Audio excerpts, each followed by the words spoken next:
Donc Diane de Camproger est professeure agrégée de lettres modernes, elle est enseignante d'équitation et elle a publié une thèse de doctorat sur le cheval dans la littérature française contemporaine. C'est à toi. Pour définir un peu ce dont on va parler aujourd'hui, alors oui, j'ai publié une thèse donc sur le cheval dans la littérature, même si en fait ce que je vais montrer là, c'est des choses que j'ai abordées en thèse, mais qui sont pas dans la version publiée. J'en profite pour remercier ceux qui sont patiemment derrière les ouvrages à la bibliothèque. C'est toujours agréable, voilà, d'avoir des gens qui valorisent notre travail.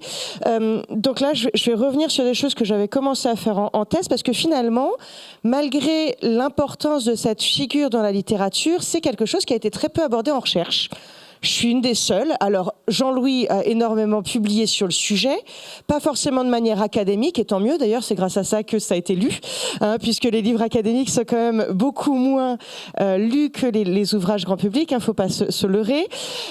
Et ce qu'on définit comme littérature, ce qui m'a intéressée, moi, personnellement, je suis chercheuse contemporaine, c'est ce moment où le cheval disparaît de la société de tous les jours. Attention, ne me criez pas dessus tout de suite, monsieur Marie.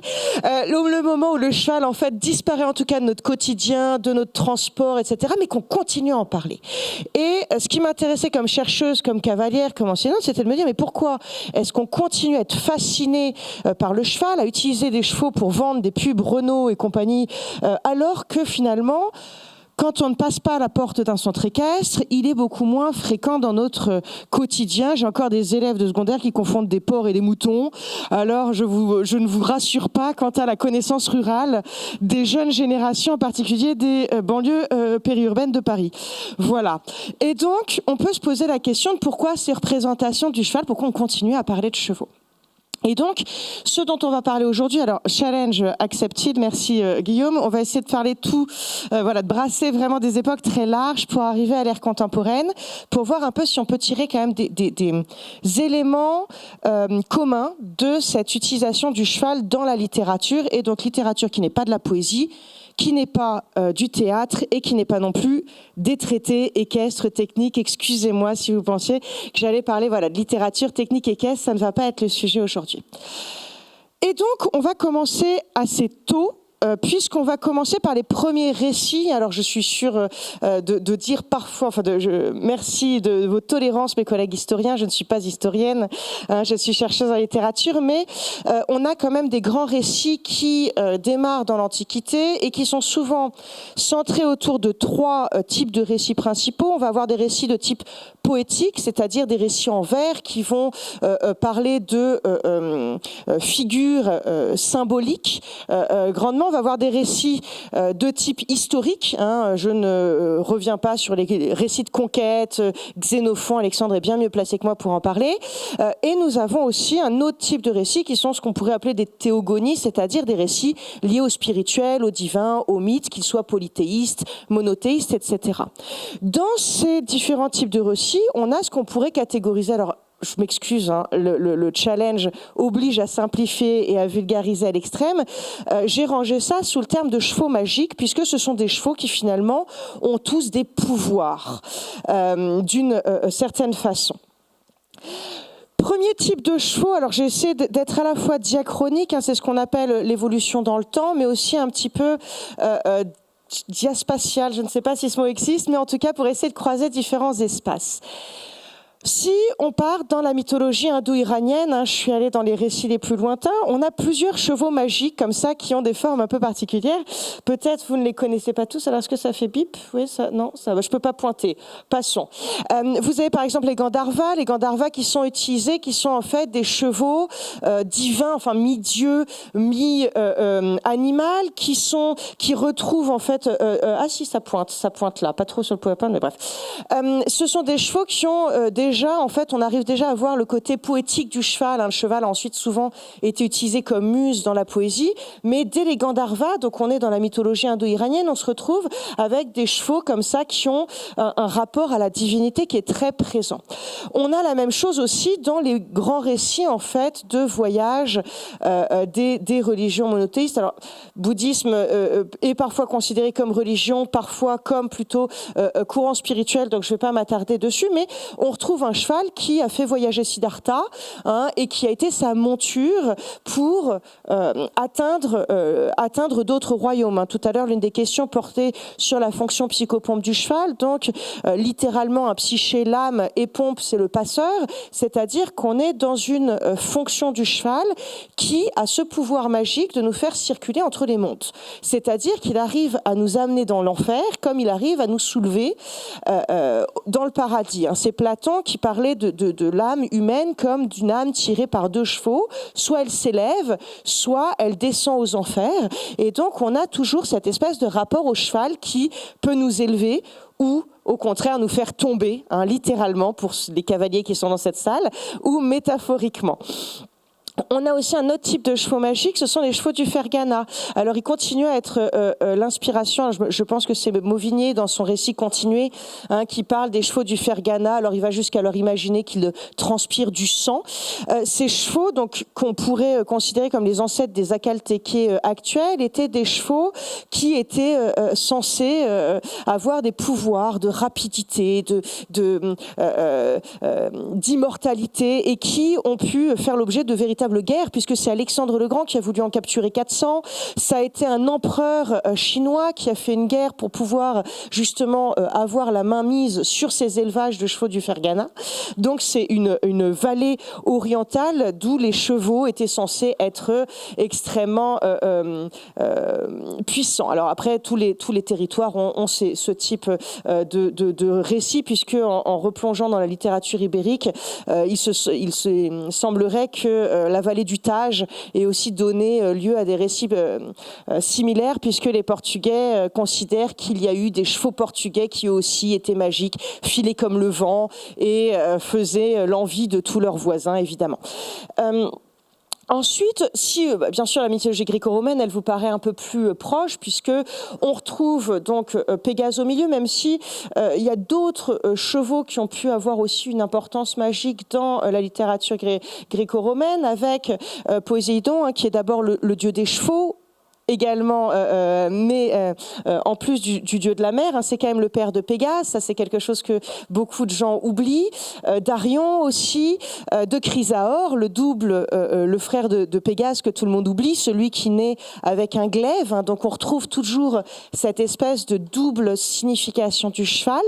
Pégase qui est l'élément blanc, ailé, qui va atteindre les cieux, alors que Chrysaor, avec son glaive, justement, représente davantage la mort et la sauvagerie. De même, on parlait tout à l'heure, alors je crois que le tableau, je ne sais plus si le tableau a déjà été montré, mais les chevaux d'Achille, puisqu'on retrouve aussi dans l'Odyssée et dans l'Iliade, surtout des chevaux, les chevaux d'Achille qui ont un pouvoir de prescience, puisque c'est eux qui vont prévoir la mort d'Achille. Ils vont lui dire qu'Achille va mourir. Donc on a toujours une idée que le cheval a des propriétés magiques que l'homme n'a pas, comme s'il était issu d'une divinité. Alors c'est bien sûr, me dit Pascal-Marie par geste, mais en effet, on a cette idée magique du cheval qui sait des choses que l'homme ne sait pas. On retrouve cela dans d'autres cultes, puisque le cheval va même jusqu'à être élevé au rang de divinité, que ce soit par les Ibéro-Celtes, Lugus ou Epona, par exemple. Alors on ne voit pas bien ma fresque, mais les illustrations sont certainement de meilleure qualité dans la partie publiée. Ou dans la mythologie nordique, avec Odin, on parlait de Sleipnir, ce cheval qui a de nombreux membres et qui peut lui aussi se balader comme ça entre les différents royaumes. Et donc on a toute cette idée d'un cheval qui a à la fois un pouvoir de déplacement dans l'espace, mais aussi dans le temps, puisqu'il peut faire la relation entre les morts et les vivants. Donc on a ces deux capacités du cheval, à la fois spatiales et temporelles.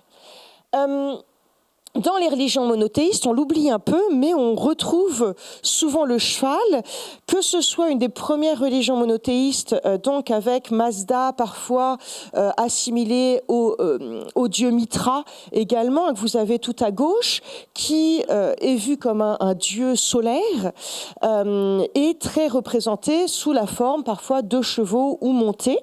D'ailleurs, il semblerait que ce soit par rapport à ces célébrations du 25 décembre décembre qu'ensuite l'Église catholique ait récupéré la date pour la transformer en Noël, et le soleil a été transformé en étoile de Bethléem.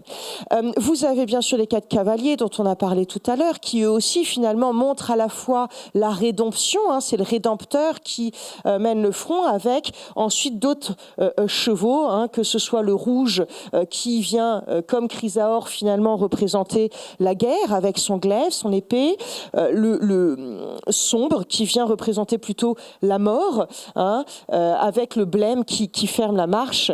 Donc on a cette symbolique toujours du haut et du bas, de l'enfer et du paradis. Et puis, même dans la religion musulmane, vous avez Al-Bourak qui est représenté à droite. Al-Bourak, cheval extrêmement étrange puisqu'il a une tête de femme, une queue de dragon, des ailes. Et c'est celui qui élève Mahomet dans les cieux pour son voyage astral. Donc, vous le retrouvez finalement dans une pléthore de récits, qu'ils soient mythologiques, mythiques, religieux. Et ça me permet de souffler un petit peu. On est à peu près dans les temps pour cette grande partie antique dans laquelle j'ai oublié énormément de choses, évidemment. Ce qui m'intéresse un peu plus, c'est comment les premiers récits vont utiliser le cheval finalement comme outil. À partir du Moyen-Âge, les récits vont commencer à s'organiser un petit peu. Ce n'est plus de la littérature orale, c'est de la littérature qui va s'écrire progressivement. Et ces récits vont avoir des objectifs, puisque je me concentre, bien sûr, je laisse un peu de côté la poésie et le théâtre qui étaient quand même assez présents dans le Moyen-Âge, pour me concentrer sur les récits qui concernent principalement les chevaux, avec ou sans cavalier. 2 grands récits liés aux chevaux vont porter un petit peu tout le Moyen-Âge. Le premier, c'est sur la licorne. Alors, ça me permet comme ça d'évoquer des choses qui n'ont pas été évoquées par Alexandre avant, et comme ça on se complète bien, c'est pas mal. La licorne est au départ un animal dont on n'est pas trop sûr que ce soit vraiment un cheval. On a pu l'assimiler à cet étrange animal à ma gauche, enfin votre gauche, qui est le kiline, cet animal qui viendrait d'Orient et qui serait finalement une espèce d'animal fantastique avec une corne. On lui représentait peu finalement la forme d'un cheval, puisqu'il semblait parfois qu'on était plutôt dans une espèce de chèvre avec des sabots ondulés, qui avait en effet une corne torsadée. Et ça viendrait d'une mauvaise traduction du récit biblique, puisqu'on en a retrouvé en hébreu le mot réem, qui n'avait pas forcément de signification, qui aurait été traduit de manière un peu erronée dans les versions des Septante et puis dans les versions latines. Et donc, on a essayé de traduire ça par une version d'unicorne. Alors, c'était dans le livre de Job. Mais en fait on ne sait pas trop finalement d'où vient cet animal. Il n'empêche que la religion catholique l'a utilisé à partir du Moyen-Âge, puisqu'il existait déjà dans la culture populaire, pour former tout un récit autour de la licorne comme finalement élément christique. 2 choses reviennent beaucoup sur la licorne. On ne peut la capturer que lorsque nous sommes aidés d'une jeune vierge qu'on assied gentiment à côté d'un arbre. Et puis là, la licorne, attirée par la pureté et la blancheur virginale, vient se réfugier sur son giron, sur son sein. Évidemment, dans cette première version, vous avez tout de Marie et de Jésus, du sacrifice de la licorne qui vient finalement être exécuté, qui représente la blancheur, la pureté, un petit peu comme le sacrifice de Jésus sur la croix. Et donc, il y a ce premier récit qui a été beaucoup popularisé par l'Église catholique. Le deuxième, vous l'avez d'ailleurs illustré là, puisqu'il a donné lieu à tout un tas de représentations. Donc la licorne commence à ressembler à un chien, à un cheval, mais pas complètement. Il y a des versions, si vous avez l'exposition là, à Cluny sur la licorne en ce moment, là, qui permet de voir la licorne dans tous ses états. Et donc vous voyez que parfois elle tient de la chèvre, parfois elle tient du chien. On n'a pas encore une forme complètement définie jusqu'au XVIe siècle. L'autre grand mythe de la licorne, c'est le fait que sa corne aurait des propriétés magiques. On retrouve l'élément magique des mythes antiques avec cet épisode qui est raconté toujours à peu près selon la même version. La licorne et les autres animaux vivaient dans un endroit très pastoral, très édénique. Et le serpent, parce qu'il faut toujours un mauvais dans toute histoire, le serpent, ce méchant, vient empoisonner l'eau. Les animaux ne peuvent plus boire et sont donc condamnés à mourir.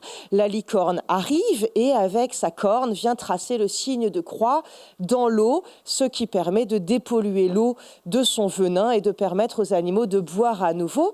Et donc ce sont ces deux récits qui finalement permettent de voir la licorne un peu comme un élément christique, religieux, et donc de populariser ce cheval. Et puis ça réconcilie un peu l'Église catholique avec le cheval, parce que le cheval est quand même pas un animal qui fait énormément plaisir aux valeurs chrétiennes. On n'est pas vraiment dans l'humilité quand on monte à cheval. On est assez loin de Jésus et son âne. Et donc, pour rendre le cheval acceptable moralement, il fallait bien quand même trouver des récits qui le mettent en valeur et propagent en même temps les valeurs christiques. Donc, il y a eu celui-là. Et puis, alors que vous voyez d'ailleurs repris dans différentes formes. Alors là, vous le voyez dans l'une des tapisseries qui est en exposition à Cluny. Selon mon bon désir, avec donc ce cheval qui est plus ou moins qui est déjà un peu une forme de petit cheval, même si d'autres le voient un peu plus de la chèvre ou du chien. Le cheval qui est toujours représenté face à un lion, puisque le cheval devient de plus en plus un élément féminin. Au départ, on ne parlait pas de licorne au féminin, on parlait d'unicorne. Un unicorne, parce que ça venait plutôt de la graphie italienne. On continue d'ailleurs à l'utiliser au masculin, en espagnol ou en portugais, ou unicornio, c'est toujours quelque chose d'un peu masculin. En français, c'est devenu féminin parce que c'est devenu l'attribut de la gente dame, la licorne blanche qui rappelle l'amour courtois qui se développe à la fin du Moyen-Âge.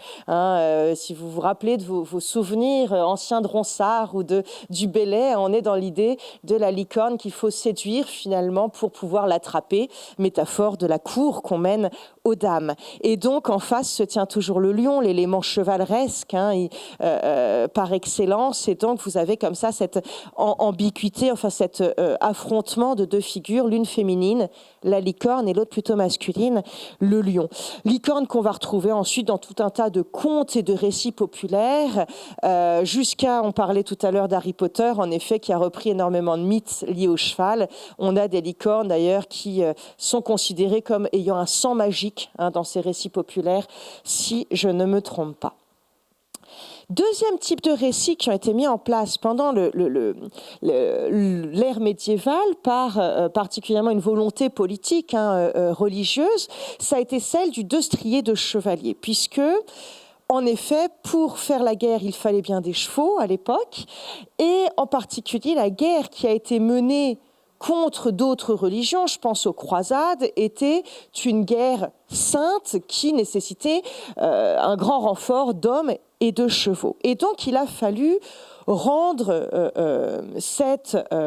ce destin enviable, et puis surtout il a fallu ériger ces cavaliers en des cavaliers religieux, puisqu'ils étaient là pour un objectif qui était celui de défendre la religion catholique. Et donc vous avez tout un tas de récits qui, à partir de l'ère médiévale, vient sanctifier un petit peu ce destin des destriers et de leurs cavaliers. Alors que je retrouve un petit peu les références des images que je vous ai mises ici, vous avez donc...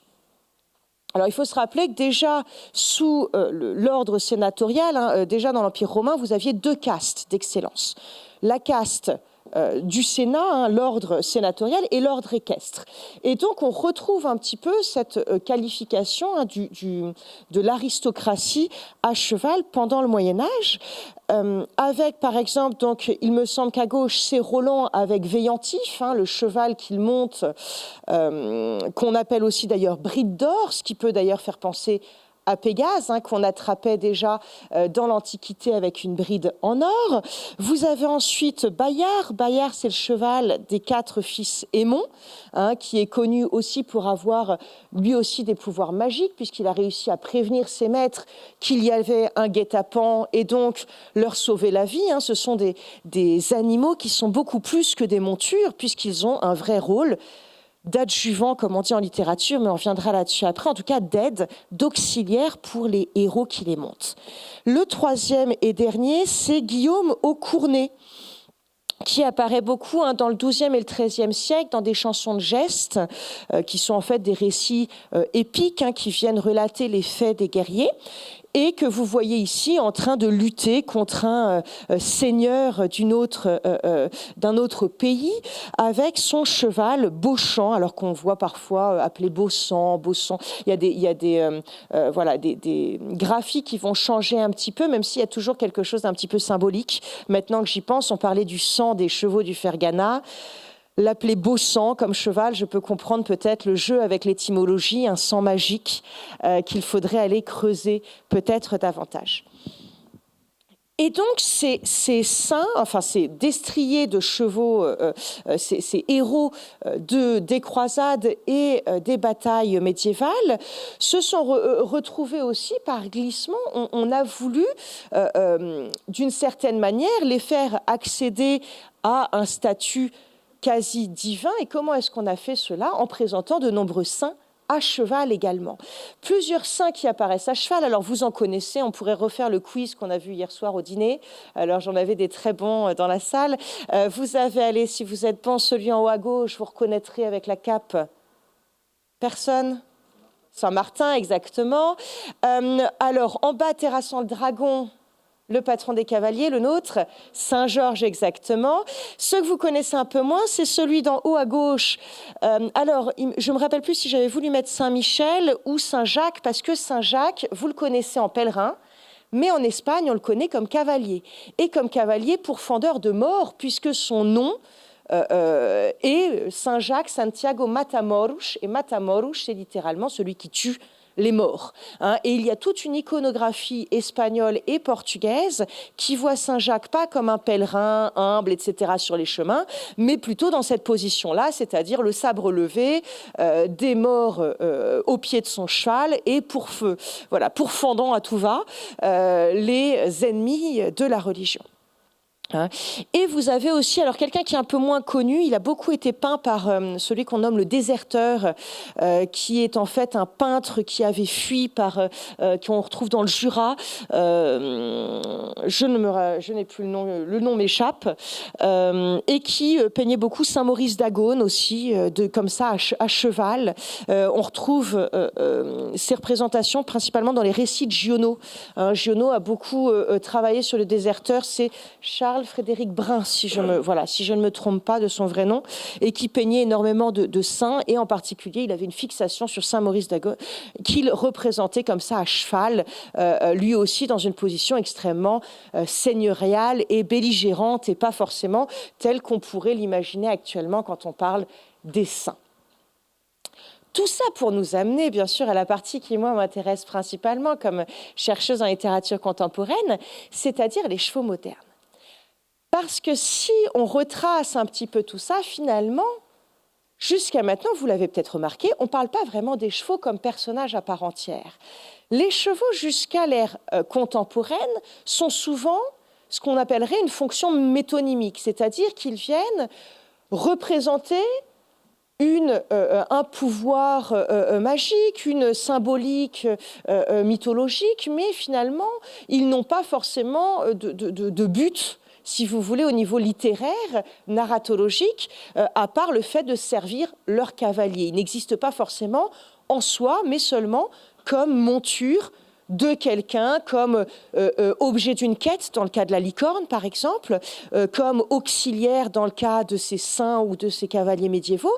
Mais finalement, qu'en est-il du cheval lui-même? Alors ça commence à apparaître avec les premiers récits modernes. Je me suis fait le plaisir d'aller vous chercher ce petit extrait de Don Quichotte. Je vous rassure, pour ceux qui n'ont pas une bonne vue, je vais le lire quand même pour qu'on puisse l'avoir. Je ne questionne la vue de personne, mais c'est un extrait de Don Quichotte qui est assez savoureux puisqu'il nous présente le personnage de Rocinante. Et donc, Don Quichotte, on est au tout début du XVIIe siècle, premier récit qui pourrait en tout cas annoncer le roman tel qu'on le cite actuellement, même si lui aussi il va aller chercher dans différents autres récits picaresques, par exemple, parce qu'il peut être un peu ridicule. Don Quichotte, c'est quand même un chevalier qui a mal tourné, on pourrait dire, qui a un peu trop abusé des récits, comme Madame Bovary bien plus tard. Et donc, vous savez, Rocinante, ils arrivèrent à une prairie couverte d'herbes fraîches, au milieu de laquelle coulait un doux et limpide ruisseau. Conviés par la beauté du lieu, ils résolurent d'y passer les heures de la sieste. Sancho, je saute déjà,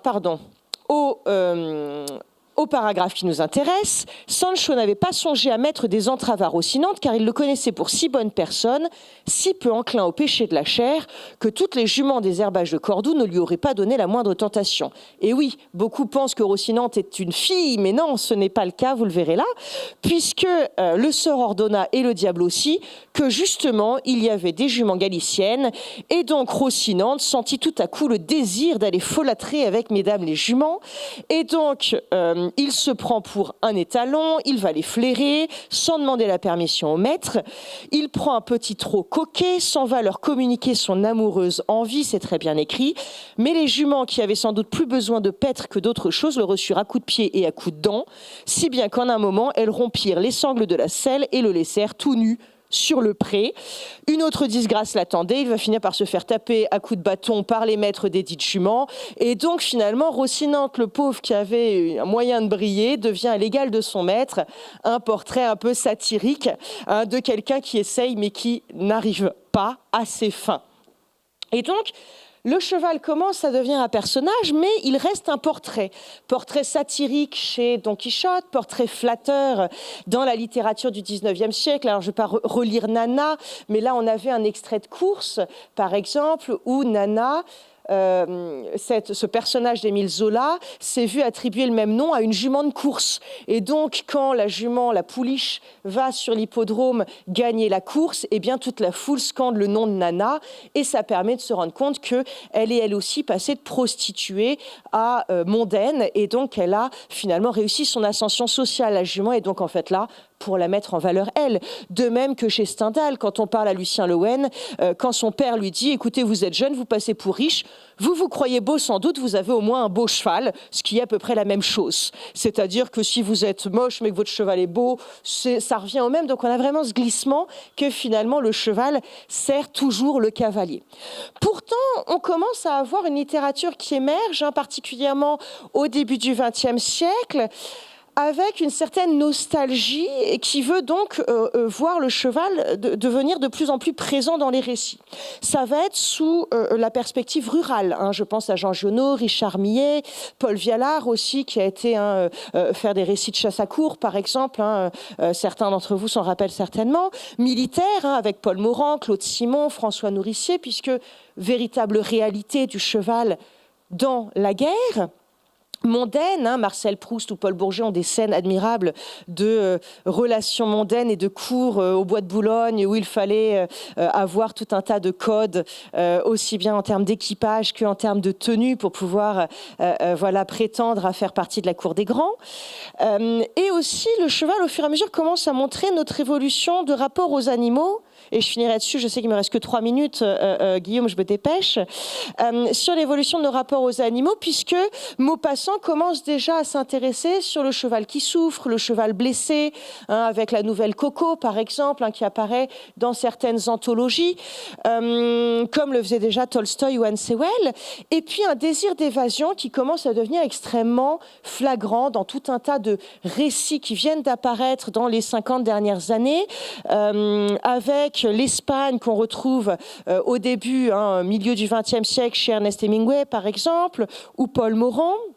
Les Cévennes, alors Stevenson c'était déjà le siècle d'avant, mais on a la même chose avec l'Afghanistan et Joseph Kessel, Jean-Louis Gouraud et la Russie, Laurent Mauvigné, le Kyrgyzstan, etc., ou Sylvain Tesson, et encore plus proche de nous, Jérôme Garcin au Pays d'Auge, qui nous fait voyager aussi en Normandie. Et donc finalement on continue à avoir le cheval qui vient finalement devenir le miroir des préoccupations de ces cavaliers.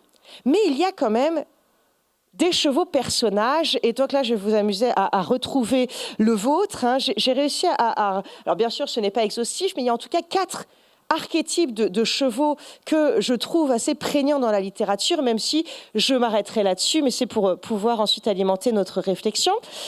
Il y a quand même des juments, mais comme le veut finalement, comme finalement, un peu comme dans la littérature, entre les différences de genre, la jument est peut-être un seul des 4 archétypes dont je voudrais vous parler. On a 4 archétypes de chevaux qui finissent par émerger des récits, qu'ils soient littéraires ou, je suis sûre, dans votre centre équestre pour ceux qui sont cavaliers. La jument nerveuse, type Flicka, par exemple. C'est celle qui le faut vraiment maîtriser d'une façon extrêmement douce. Tout le monde ne peut pas la monter. Elle est récalcitrante. Il faut l'apprivoiser, il faut lui parler. Hein, on retrouve le mythe de Pygmalion. Finalement, la jument est une femme comme les autres, hein, puisqu'on retrouve un petit peu un glissement de ce qu'on voit aussi dans la jeune oie blanche, finalement, mais version équine, si vous voulez. Ça, c'est un des types de personnages équins qu'on retrouve beaucoup.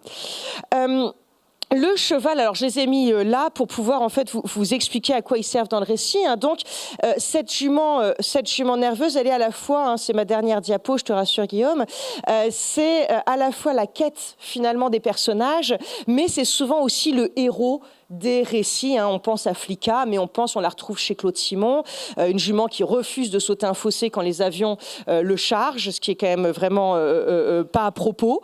Voilà. Ou chez Giono, par exemple. Elle est souvent alezane, couleur du désir. Hein. Il faut se rappeler que la robe alezane chez nos confrères américains est qualifiée de raide. Hein. On parle de chevaux rouges. Il suffit de voir le Red Pony de Steinbeck. Et donc, c'est la couleur du désir. Donc, la jument nerveuse, elle est souvent alezane, quand même, traditionnellement, en tout cas dans la littérature. On a le cheval roi. Le cheval roi, c'est celui que tout le monde veut. C'est le black. Hein. Dans les récits de littérature, c'est celui que tout le monde veut monter dans vos centres équestres. C'est celui qui est à la fois notre quête et notre héros également. Et puis, on en a 2 autres qui, parfois, les catégories sont poreuses, ils peuvent évoluer de l'un à l'autre. On a l'adjuvant. L'adjuvant, c'est celui qui fait tout ce que vous voulez. Il sait comment rentrer à l'écurie, même si vous êtes fatigué.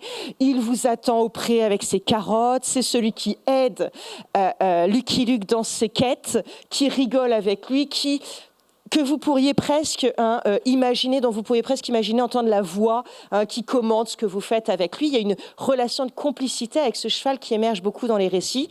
Et enfin, le cheval fou, parce qu'il y en a toujours un. Celui qui est immontable, celui qui surgit d'une toile dans les récits de Poe, hein, le cheval Metzgen-Gernstein, qui est un cheval fou qui va errer et hanter la lande. Alors ça peut être Roquette, le poney du Poney Club que personne ne veut monter parce qu'il fait tomber tout le monde, mais vous le retrouvez dans tout un tas de récits. Hein, c'est le cheval qu'on ne peut pas dominer, qu'on ne dominera jamais et qui nous fait un peu peur. Voilà, je m'arrêterai là-dessus. Je crois que mon temps est compté, que vous avez quand même besoin d'une pause. Voilà, alors je vous remercie. Comme ça, indicativement, hein, si jamais ça vous intéresse, donc ma thèse a porté sur 30 ouvrages principaux de 6 auteurs, même si derrière, au total, il y a à peu près 200 ouvrages hein, qui sont de plusieurs langues, de plusieurs domaines linguistiques, des anthologies, des adaptations cinématographiques, des ouvrages scientifiques et j'en passe. Voilà, merci. Merci beaucoup, Diane. Merci pour ce passionnant exposé.